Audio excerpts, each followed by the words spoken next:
रंजन जी, क्या आप देख रहे हैं यहाँ पे, बताइए क्या चीज़ें नजर आ रही हैं? रंजना, देखिए, भारतीय जनता पार्टी ने एक बड़ा मैसेज दिया है कि भारतीय जनता पार्टी का जो कार्यकर्ता है उसे वो हर हाल में ढूंढ के निकाल लेता है और जब समय आता है तो उसे उसकी ताजपोशी होती है। ये बड़ा उदाहरण है रजनीश अग्रवाल को, जिस तरीके से यहाँ पर प्रदेश महामंत्री हैं, प्रवक्ता के तौर पर 5 साल तक काम किया, 15 महीने जब कांग्रेस की सरकार रही उस वक्त भी, और जिस तरीके से उन्होंने बूथ लेवल मैनेजमेंट के लिए काम किया है, तो उनके उस संघर्ष और उनके उस समर्पण को देखते हुए पार्टी ने ये निर्णय लिया। और तरुण चुग की अगर बात करें तो तरुण चुग भारतीय जनता पार्टी के राष्ट्रीय महामंत्री हैं, और इसके अलावा जब भी कोई बड़ा अभियान शुरू करती है भारतीय जनता पार्टी, तो उस अभियान का वो अहम हिस्सा होते हैं, उन्हें अहम जिम्मेदारी दी जाती है। और यही वजह है कि मध्य प्रदेश की जो 2 राज्यसभा सीटें भारतीय जनता पार्टी के कोटे में जा रही हैं, उसमें एक में रजनीश अग्रवाल को, और भारतीय जनता पार्टी के इस निर्णय से न केवल रजनीश अग्रवाल, वो तो देखिए विस्तार न्यूज़ पे किस तरीके से बात करते हुए भावुक हुए थे, लेकिन उसके अलावा जो कार्यकर्ता है भारतीय जनता पार्टी के, वो काफ़ी सहज महसूस कर रहे हैं, उनमें काफ़ी कॉन्फिडेंस आया है। और यही वजह है, इसी तरीके का समर्पण जब पार्टी के प्रति कार्यकर्ताओं का होता है और जब उनको उसका पारितोषिक इस रूप में मिलता है, तो कार्यकर्ताओं का उत्साह बढ़ता है, कहीं ना कहीं काम करने को लेकर के उनकी जो रफ्तार है वो बढ़ जाती है, जो आज देखने को मिल रहा है। देखिए कार्यकर्ता कितना उनके साथ है। और बादल जी की बीजेपी ऐसी है कि एक बार जो डिसीजन हो जाता है उस पर सब सहमत होते, कहीं कोई विरोध नजर नहीं आता।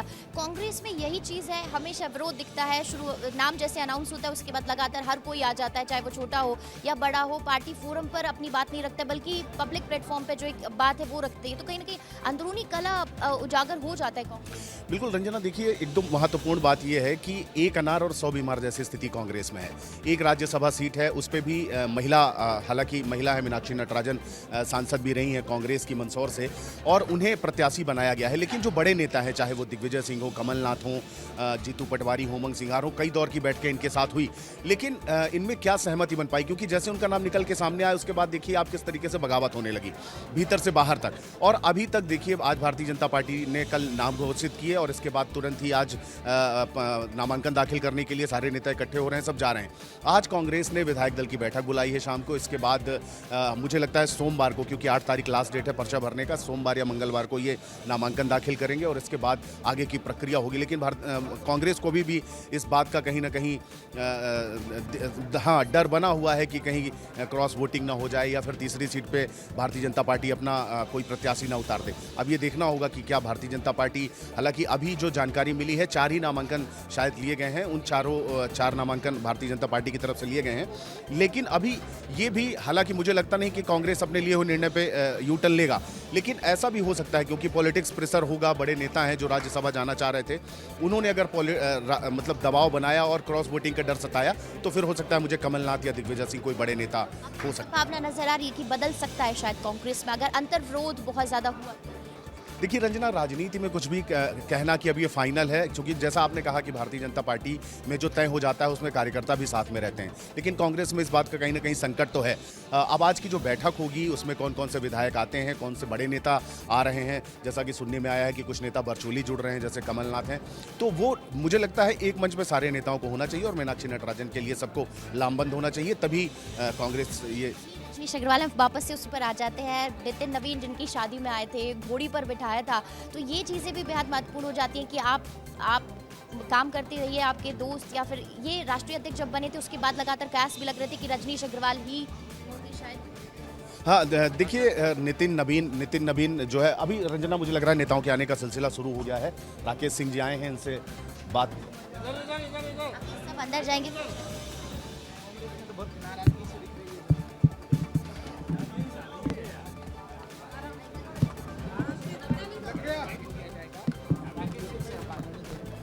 भारतीय जनता पार्टी ने 2 श्रेष्ठ कार्यकर्ताओं को राज्यसभा के चुनाव में उम्मीदवार के रूप में उतारा है। हम आभारी हैं अपने केंद्रीय और प्रदेश नेतृत्व के कि उन्होंने ऐसे ही कार्यकर्ताओं का चयन किया है जिन्होंने प्रारंभ से लेकर अभी तक संगठन के लिए अपना सब कुछ दिया है। अभी तक वो सांसद, विधायक बनाते आए हैं, बनाने में सहयोग करते आए हैं, और अब पार्टी ने उन्हें राज्यसभा में भेजने का एक उचित फैसला लिया है और इसलिए कार्यकर्ताओं में हर्ष है, पूरी भारतीय जनता पार्टी में हर्ष है।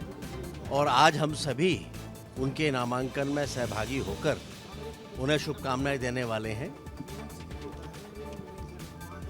अब ये कांग्रेस का अंदरूनी मामला है और जिस तरह की स्थितियां कांग्रेस में हैं, कल कांग्रेस में क्या होगा ये कोई नहीं जानता। तीसरी सीट के लिए नहीं लड़ रहे, क्या भरोसा तीसरी नहीं सीट का पे पार्टी? सर क्या उतारेंगे कैंडिडेट? 4 तीसरी नामांकन सीट के लिए नहीं लड़ रहे, क्या संगठन को भरोसा नहीं है? जीत जाए। ये आपसे किसने कहा कि हम लड़ रहे हैं और ये किसने कहा कि नहीं लड़ रहे हैं? मतलब लड़ भी सकते हैं। तो देखिए जो राकेश सिंह हैं उनको सुना आपने और लगातार वो बता रहे थे कि कांग्रेस पार्टी के बारे में हम क्या कहें, लेकिन यहाँ पर जो काम करता है और ज़मीन पर जो काम करता है उनको ही मेहनत का फल मिलता है। अंचल जी, राकेश जी को आपने सुना, आप क्या कहें? बिल्कुल, देखिए रंजना पहले जो बात कर रही थी आपके नितिन नवीन, जब रजनीश अग्रवाल युवा मोर्चे में काम करते थे उन दिनों वो प्रभारी हुआ करते थे नितिन नवीन मध्य प्रदेश के, और तब से इन लोगों की मित्रता रही है। हालांकि इसका श्रेय दिया जा रहा है कि नितिन नवीन की मित्रता जो है वो रजनीश अग्रवाल, लेकिन रजनीश अग्रवाल को हम और आपने पत्रकारिता करते हुए कई वर्षों से बहुत करीब से देखा है कि किस तरीके से वो कार्यकर्ताओं के लिए भारतीय जनता पार्टी के लिए समर्पित रहते हैं, किस तरीके से वो काम करते हैं और किस तरीके से बूथ लेवल मैनेजमेंट के भी माहिर माने जाते हैं। और जब डिजिटल युग आया उसमें भी उन्होंने बहुत महत्वपूर्ण अपनी भूमिका निभाई और चुपचाप अपने काम में लगे रहे, ना पार्टी से कभी कोई डिमांड हुई। जैसा कि वो कह रहे थे विस्तार न्यूज़ के ही कैमरे पे जिस दिन उनका नाम आया तो वो आश्चर्यचकित हो गए, उन्हें लगा कि कैसे हो सकता है, लेकिन भावुक हुए वो, उनकी आंख से आंसू भी आए। उन्हें लगा कि मेरा नाम कैसे आ सकता है, मैंने तो सोचा नहीं था, मैं दिल्ली नहीं गया, मैं किसी नेता के पास नहीं गया, इवन मैं पार्टी प्रदेश कार्यालय तक नहीं गया, लेकिन इसके बावजूद तो भारतीय जनता पार्टी अपने कार्यकर्ताओं का आंकलन ऐसे ही बिल्कुल करती है बिल्कुल और यही अपने वजह है कि कार्यकर्ताओं का भारतीय जनता कैसे आकलन करती है रंजना और अंचल जी, जिस बात का आप जिक्र कर रहे हैं, जिस बात का आप दोनों जिक्र कर रहे हैं, वही चर्चा जो है वो हर तरफ उर्गी है।